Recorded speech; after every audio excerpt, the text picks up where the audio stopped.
नमस्कार मंडळी, मी सायली. माझ्या यूट्यूब चॅनलवर पुन्हा एकदा सगळ्यांचं मनपूर्वक स्वागत आहे. आज आपण बनवूया एकदम मऊ लुसलुशीत, दाताने नाही तर ओठाने सुद्धा खाता येतील अशी कांदापातची थालीपीठ. कांदापातची थालीपीठ बनवण्यासाठी मी इथं स्वच्छ धुवून पुसून घेतलेलं कांद्याची पात घेतलेलं आहे. कांदापातची थालीपीठ बनवताना एकदम कवळी असलेली कांद्याची पात घ्यायचं आपण मार्केटमधनं. कारण निब्बर असलेली कांदापात घेतलं ना चांगलं बनत नाही पराठा आणि स्वादला पण तेवढं चांगलं येत नाही. ते कांद्याचा वास आल्यासारखं होते. आता स्वच्छ धुवून घेतलेले कांद्याचं पात आपल्याला एकदम बारीक असं कट करून घ्यायचं आहे. शक्यतो जितकं होईल तितकं बारीक कट करून घ्यायचं आहे आपल्याला. थालीपीठीचं भाजणी न करता एकदम इन्स्टंट आणि लवकर बनून तयार होणारी ही कांदापातची थालीपीठ रेसिपी आहे. तुम्ही एकदा नक्की ट्राय करा आणि रेसिपी आवडली असेल तर चॅनलला सबस्क्राईब करा. आता कांदापात सगळं कट करून घ्यायचं आहे आपल्याला. आधी पातसुद्धा एकदम बारीक कट करून घ्यायचं आहे आणि उरलेलं डेट साईड असते ना ते टाकून द्यायचं, कारण ते खूपच असं सुकल्यासारखं होतं, त्यामुळे मी ते काढून टाकून दिलं. आता कट करून घेतलेले कांदापात एका ताटात नाही तर एका परातामध्ये ट्रान्सफर करायचं. त्यानंतर 2 कप एवढं मी इथं गव्हाचं पीठ वापरते. गव्हाच्या पिठाच्या ऐवजी भाजणीची पीठ असेल तरीसुद्धा तुम्ही घालू शकता. त्यानंतर थोडंसं अजवाईन हाताने थोडंसं घासून घातलं आणि जिरं घातलं, हळद आणि तिखट आणि मीठ घालून घ्यायचं.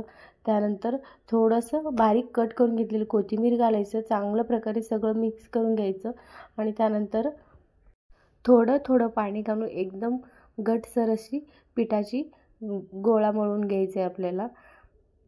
थालीपीठीचं पीठ मळताना एकदम घट्टसर मळून घ्यायचे, कारण कांदापातमध्ये ना पाण्याचं प्रमाण असते, त्यामुळं पीठ मळून ठेवले की पाणी सुटू शकते. त्यामुळं एकदम घट्टसर असं पिठाचं गोळा मळून ठेवायचं. त्यानंतर 5 ते 10 मिनिट साईडला ठेवलं ना, थोडंसं पीठ चांगलं मुरली की आपलं थालीपीठीचं पीठ बनून तयार होते.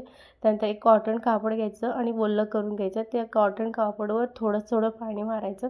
नंतर छोटंसं पिठाचं गोळा ठेवायचं आणि हलक्या हाताला पाणी लावून आपल्याला थालीपीठ थापून घ्यायचं आहे.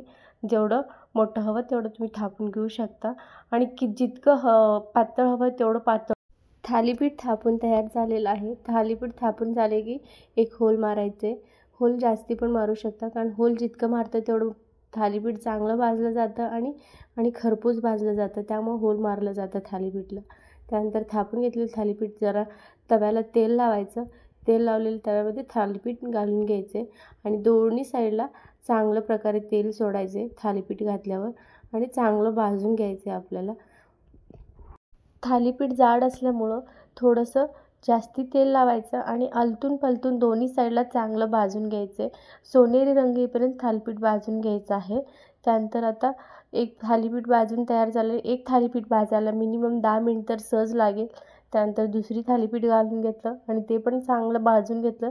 आता आपली थालीपीठ बनून तयार झालेलं आहे. एका हातात मावेल एवढी मऊसूत आणि ओठाने खाता येईल एवढी सॉफ्ट अशी थालीपीठ बनून तयार झालेलं आहे. कांदापातची थालीपीठ तुम्ही मुलांच्या डब्यासाठी, ऑफिसच्या लंच बॉक्ससाठी आणि घरी नाश्त्यासाठी सुद्धा देखील बनवू शकता. एकदम कमी साहित्यात आणि लवकर बनवून तयार होणारी रेसिपी आहे ही कांदापातची थालीपीठ. तुम्ही दहीसोबत खाल्ल्यानं एकदम अप्रतिम अशी स्वाद लागते. चला तर मंडळी, आता कांदापातची थालीपीठ बनवून तयार झालेलं आहे.